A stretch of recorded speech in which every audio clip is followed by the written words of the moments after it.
How's it going, everybody? It's Pilot Flame, and we are back with another video. I'm in a bit of a darker setting today, but that's okay. We should be able to get through this with no problem. I'm Pilot Flame 226, and we're back with Game Week 15 preview. The games are coming thick and fast, so I'm going to hopefully do this one, send it out on Monday, which is the day I'm recording it, the 2nd of December, and then I'll also be doing the other one on Friday, before the games on Saturday. So let's get right into it. We don't have much time because the games are coming thick and fast tomorrow, Wednesday, and Thursday, and then, well, on the weekend as well. So here's my team up on the screen, as you can see. We got 54 points. I used one transfer, which was to take out TAMMY Abraham and bring in Jimenez. We actually increased in rank up to 36k, which is surprising considering the average was only 3 points less than what we scored. And overall points were at 836, so we're doing quite well for ourselves. Yeah, overall pretty much made more or less the best possible decisions I could have made, except for maybe the captain, even though Vardy still got a goal. But yeah, let's look at the results, because those are the ones we check out first. So if we bring over our handy dandy little tweet here, these are the predictions that we made. So if we go down the line here, I said 3-1 Man City. That was obviously a no-go. 2-1 to Burnley over Crystal Palace. Another incorrect result. And then Chelsea lost to West Ham. Another incorrect result. So not doing too well here. 2-1 to Liverpool over Brighton. So we got the result right. We just didn't think that... we thought that Liverpool would get the clean sheet. So we get 1 point for that. Spurs 2-1 over Bournemouth, so we got the result right, but we didn't get the exact score, which was 3-2. I guess we're just going to put 3-2 for every scoreline for Spurs now, because they just seem to like winning 3-2, I guess. Or 4-2. They like conceding 2, basically, even though they have Jose Mourinho as their manager. 2-1 to Watford. It was actually the other way around, so I did get the scoreline technically right, but it was the wrong way, so we don't get any points for that. I said Arsenal will win 3-1 over Norwich. They ended up drawing 2-2, so a wrong result there again. Not looking too good. Leicester, I said 3-1 over Everton. They won 3-0 rather, and they won 2-1, so we get 1 point for that. And I said Man United would beat Aston Villa 2-1, so we didn't get anything for that either. So that was actually tied for our lowest score. Let me mark that down.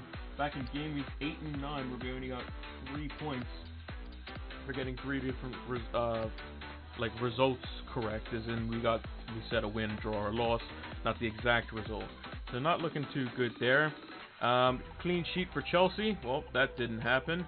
Patricio, he made a couple of saves, but you know, it wasn't really what we were looking for. I was expecting him to make more saves. Tomori for Chelsea defense. Obviously, that didn't pay out well at all. Martial, I don't believe he got an assist of any kind. He did not. So that didn't work out well. And I believe Kane did score. No, Kane wasn't actually involved at all. I thought he scored. I must have been mistaken midweek. So a lot of big X's all over the place. So we're just going to remove that out of the way. Not a very good week prediction-wise. But yeah, so let's look at some of the surprising things. So obviously, right off the bat, City drawing to Newcastle was obviously something that's, you know, not expected. We expect the two-time champions of the Premier League to beat Newcastle, a team that could potentially be relegated depending on how their form goes for the remainder of the season. They seem to struggle a lot. They just not having Laporte, their defense is just all over the place. You know, it is something that, you know, seems to be quite a struggle for them. I'm not sure how they're going to be able to resolve this issue. I think they need to put Fernandinho back in center defense, in the midfield to play that CDM role, and just play with the likes of Otamendi and Stones or somebody back there instead of Fernandinho. That seems to make their midfield have a bit more control in it. Another shocking result, West Ham, who was playing terribly, managed to win 1-0 against Chelsea, keeping a clean sheet against one of the hottest teams in the league right now. Pulled an upset. Liverpool, another a good result for them. However, they did have Alisson sent off, which means he'll probably be serving 3-game suspension. So if we actually go up, I'm just going to look at the fixtures because I have Mane here. So that means Alisson will miss basically game weeks 15 through 18, because the 18th game week they don't have a game.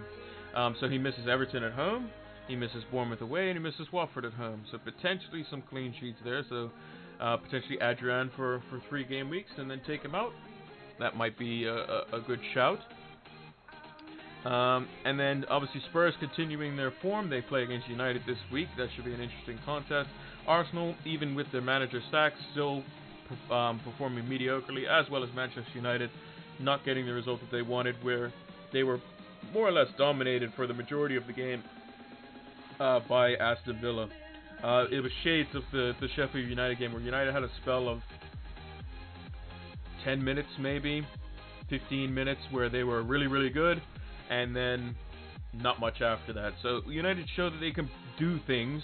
They can prove that they have moments of brilliance in them, but they just can't do it for extended periods of time, which is not what you want. Everton tried to go ahead early against Leicester, and then Leicester ended up clawing back to go 1-1, and then managed to get a goal very late on to secure the victory. So Leicester still flying high, and then Wolves and Sheffield United putting up an even contest against each other. So, with all those results being said, let's take a look at how the actual team did. So looking at it, we got Henderson, so he was our better goalkeeper. He got us 3 points, only conceded 1, but still got the save points. Wasn't too bad there. Chelsea obviously disappointing. No goals from Mount. No clean sheet from Tomori. Just a pretty poor performance overall in terms of Chelsea's part. We expected them to do well versus West Ham. Pereira getting an assist, getting some bonus points, very nice. Obviously they didn't keep clean sheets, so Soyuncu only gets 2. But obviously can't win them all, right? Can't have just clean sheet after clean sheet after clean sheet. But I do expect a clean sheet from Leicester this weekend against Watford, so hopefully that should be something we can look forward to. McGinn didn't score, even though Aston Villa got on the score sheet twice. Obviously he's just in there as kind of a placeholder to where we can kind of maneuver some money around, and he's just going to be an average priced player. His price probably won't fluctuate up and down much more than what it already is, unless he gets injured or something, so he's going to stay in the team for a little bit. De Bruyne and Sterling, obviously both scoring. De Bruyne getting bonus points, that they were the 2 City goals. Sterling actually dropping in price last night. He went down to 11.9 million, so he's actually below his base price of 12 million now. And it's a bit weird because he did score, and they're playing Burnley away. They should be able to at least score against Burnley, and Sterling could be among the people doing the damage. But I expect Sterling to obviously play, because they pretty much every game now, because they have to play to their full potential. They have to play their best team, because they're chasing down Liverpool. Liverpool has 11 points at this moment in time, and it's not even Christmas yet. And Pep knows that if they slip up in any way, shape, or form, and Liverpool also slip up at the same time, they'll think that as a missed opportunity. So yeah, it's going to be something that they're going to have to basically consider. So I expect De Bruyne and Sterling to basically play every game, at least until Sané's back, who's out long term. I think he's out until definitely sometime in the new year. I don't know the exact date, but yeah. Mane obviously not scoring. Liverpool's defenders doing all the damage. It was Van Dijk with 2 and Trent with 2 assists, so doing quite well on that front there. Obviously them still not keeping a clean sheet, which is why I still think that the defenders for Liverpool are a bit hit and miss. But we'll have to keep an eye on them.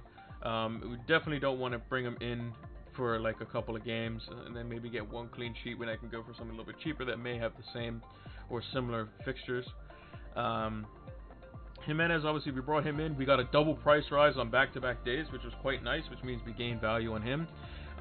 We also got an assist from him as well, which isn't too bad, in place of Tammy Abraham, and he seems to be in good stead in the team.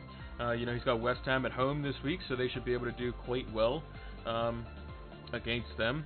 West Ham may come in overconfident after winning against Chelsea, and it could punish them, as Wolves have been increasing their form over the season from the Europa League as well.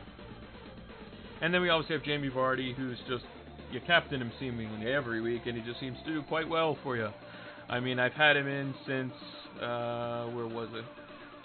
I believe it was the Burnley game, and pretty much he's literally done damage every week he's played.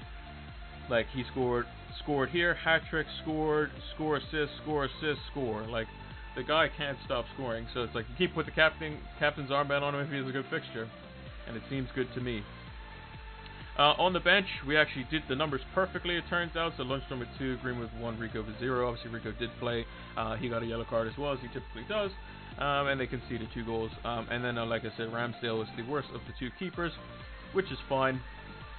That's what we kind of expected anyway. So yeah, overall, I thought it was a decent game week considering how it started, especially since we didn't have Vardy's, Jimenez's, Pereira's, Soyuncu's, and Henderson's points. We only basically had our midfield, which was okay, but we needed a little bit more. And then we got just above the average there. So if we're moving on to the fixtures for this week, we have Crystal Palace versus Bournemouth. So I'm going to bring over our little notepad here. Just put it right there. So Crystal Palace versus Bournemouth. So Crystal Palace beat Burnley at the weekend. I expected Burnley to win. They didn't. Crystal Palace won pretty convincingly from the sounds of it. Wilfried Zaha back on form, scoring again. They're also at home again. Bournemouth is also away again. Bournemouth is typically bad away from home. And yeah, so I think Crystal Palace is probably going to win this one. I think they'll probably win this by a similar scoreline. I'm going to go 2-1. Ooh, a free hit. Oh, I don't know about using those chips this early on, but hey, if you find that it's required, that may be something that you might need to use, depending on the fixture. Sometimes it can pay off. I mean, if you get 20 to 30 points extra out of the chip, by all means, definitely use that. Now we have Burnley and Manchester City.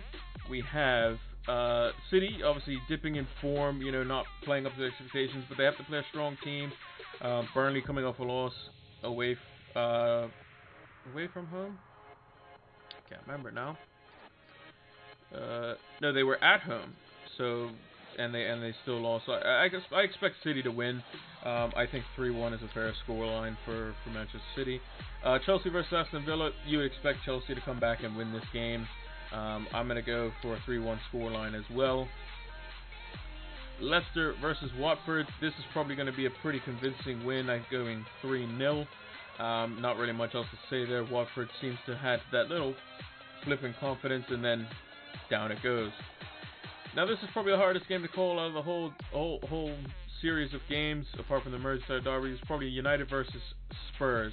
So United at home, getting mixed results against the teams that they should probably be beating, and then performing above their level when playing against the more difficult teams. Spurs obviously not very good defensively. United seem to be leaking goals as well. It's going to be a bit of a toss-up. I can see this being a decently scoring game. I'm going to go on the fence here, and I'm just going to say it's a 2-2 draw. Hate defense this week. Yeah, unfortunately, defense can be a bit up and down. As we've seen, like with some of my predictions, I don't predict many clean sheets for at least now. Anyway, so yeah, Mane, Ali, and Madison, those should serve you quite well. Vardy, Kane, Aubameyang up top. I mean, that's a lot up front, but you know, it's something that you're gonna have to kind of. You don't want to put all your eggs in one basket. You know, I don't really have too much faith in Aubameyang or Arsenal at all right now. Southampton versus Norwich. I'm going to sit on the fence on this one as well. I think it's a 1-1 waiting to happen. I think both teams are, you know, they're starting to gain form, but it could be a nice even contest. Wolves versus West Ham. I think Wolves should win this one. I think they'll also keep a clean sheet as well. Even though West Ham just beat Chelsea, it'd be just like them to go face someone and just basically lose the game outright. So that's kind of what we're predicting there. Yeah, obviously at the end of the day, you want to get the most points for the least amount of money that you can spend as well. So you don't want to put all of them in the forwards, and because if one of those forwards blanks, that's a lot of money that you could have potentially spent on two players as well, depending on fixtures and stuff too. So you have to kind of take that into consideration. Liverpool versus Everton in the Merseyside derby. I don't see anything but a Liverpool win.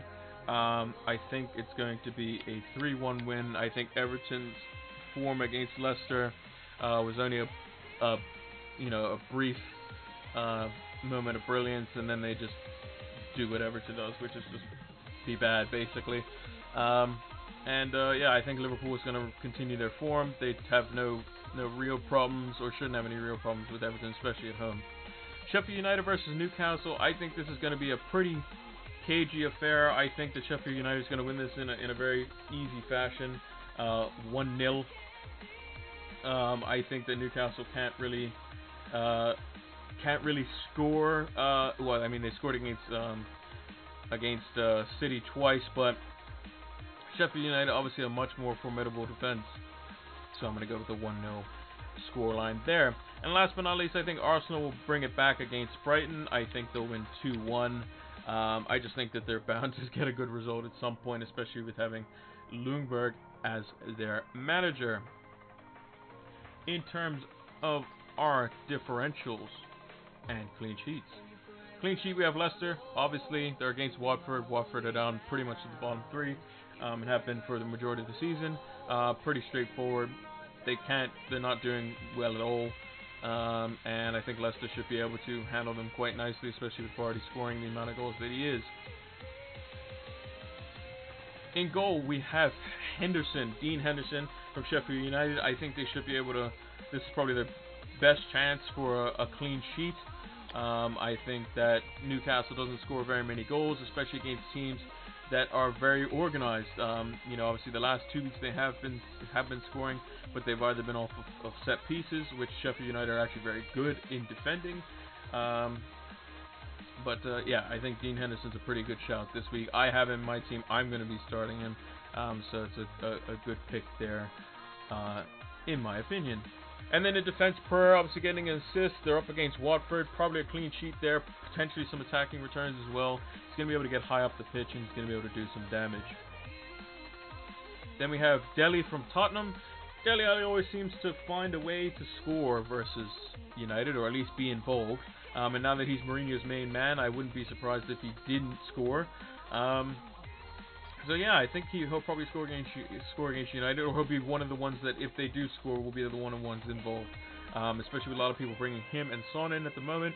I think Dele Alli will be the one that will, in the bigger games for Mourinho, he'll be looking to him to basically rack in the FPL points for us players. And then lastly, I have Firmino actually for Liverpool. It seems in these these cagey affairs, it seems where Firmino likes to shine. He can get in those pockets of space where people are paying more attention to the very obvious threats in Mane and Salah. And I think it's been a few games since Firmino's had that burst out game, so I can see him doing potentially some damage here, maybe a goal, maybe an assist, maybe both. So those are my picks, differentials, clean sheets, and predictions for the week. So if we go back and look at our team, this is how we are setting up for the week. We have Dean Henderson and Lundstrom playing in goal and defense respectively. We have our double Leicester defenders for obvious reasons. They're against Watford. We have McGinn in over Tomori. This was something I kind of debated over. I still think Aston Villa will score because they proved they could score against United, whose defense is arguably better than Chelsea's. But I always favor the attacker over the defender in most cases. And then we obviously have Mount in there as well. Makes no sense not playing him.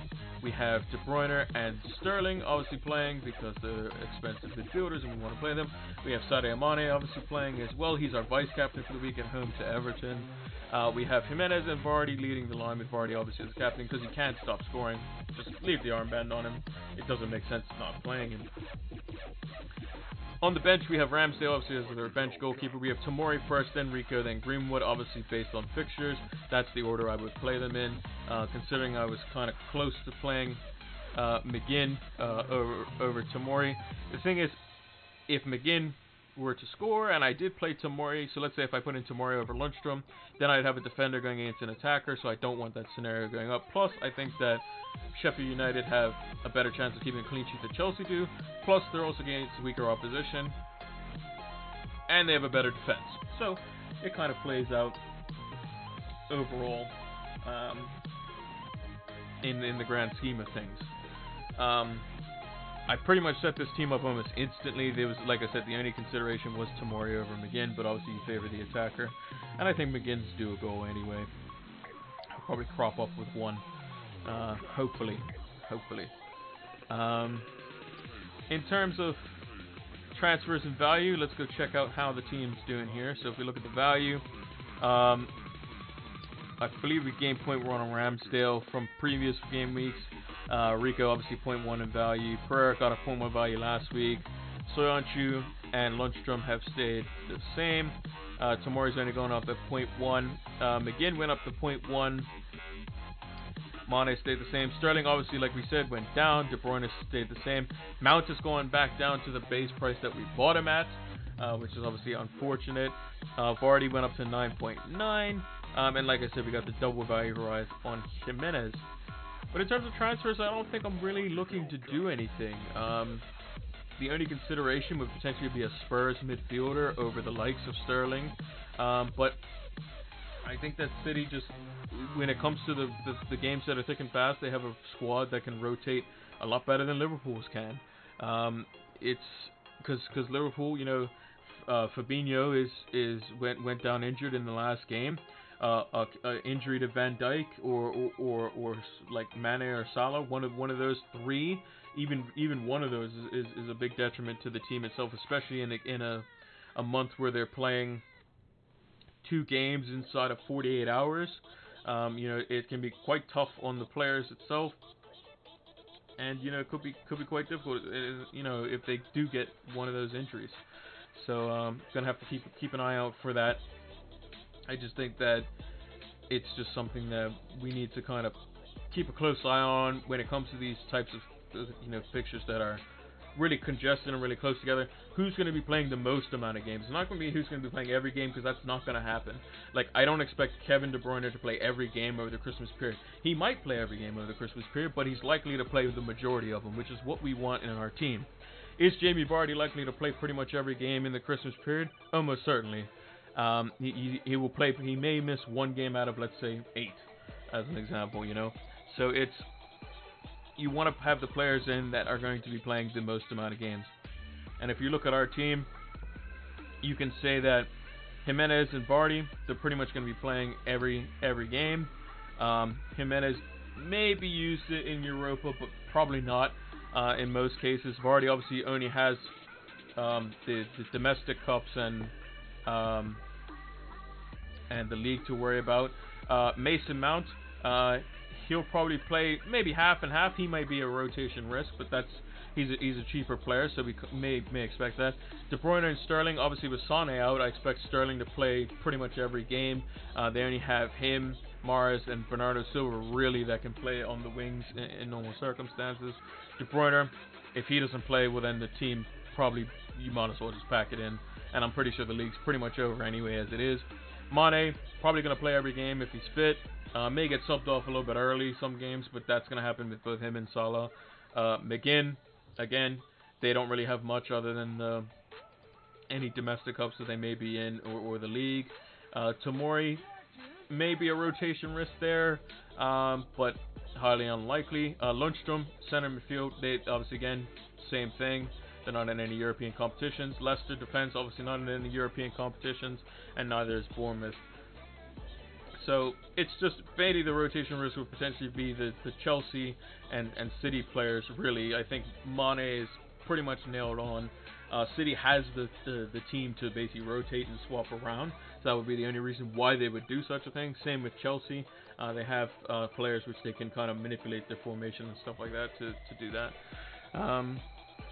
But yeah, I think going into next week with 2 free transfers is going to be advantageous, especially with the quick and fast games. We can basically readjust on the Friday. So Tammy Abraham, obviously with a 25% chance of playing, he's probably not going to play. He'll probably be back for Everton or maybe the midweek or game on the weekend. We'll have to see. But just kind of looking ahead to the games on the weekend, obviously Manchester Derby, pretty important game. We also have Chelsea versus Everton. We have Spurs versus Burnley at home, which they should do quite well against. We have Aston Villa, who are playing quite well for themselves for a team that was promoted, against Leicester. And then we'll have Norwich versus Sheffield United. Could be interesting contest there. Brighton versus Wolves, 2 teams that I find are probably evenly matched given their day. So it could be interesting there as well. And yeah, there's not really much I'm looking at thinking I definitely need this player in for this week. Some may argue Spurs are scoring a lot of goals, maybe something to get in. At the end of the day, you could bring in a player and they could get injured as well. Like a prime example, I'm just looking right here. Obviously Aguero, he hurt himself recently. People were looking to get him out. His price was on the decline, and then he got himself injured as well. So we'll have to kind of see how it plays out. Obviously, with our wild cards coming after the Christmas period for this game week, not sure how many people are going to wild card for this, but again, tasty fixture right in the New Year's, Arsenal versus Manchester United on New Year's Day in 2020. So yeah, it's very, very interesting, very, very interesting. But just going back to the team here, this is the team that I'm going to be setting out. There's going to be no changes. I'm going to have Vardy captain. Mane is going to be my vice captain. That's pretty much going to do it for me. Hopefully this game week is fun. There's a lot of fun fixtures on paper. I'm going to be looking forward to the one, especially on Wednesday, where I'm going to be following the kickoff as well while watching the games on the True Geordie channel. So hope you all enjoy this game week. Happy FPL, and where you are in the world, have a good day, have a good night, and we will see you.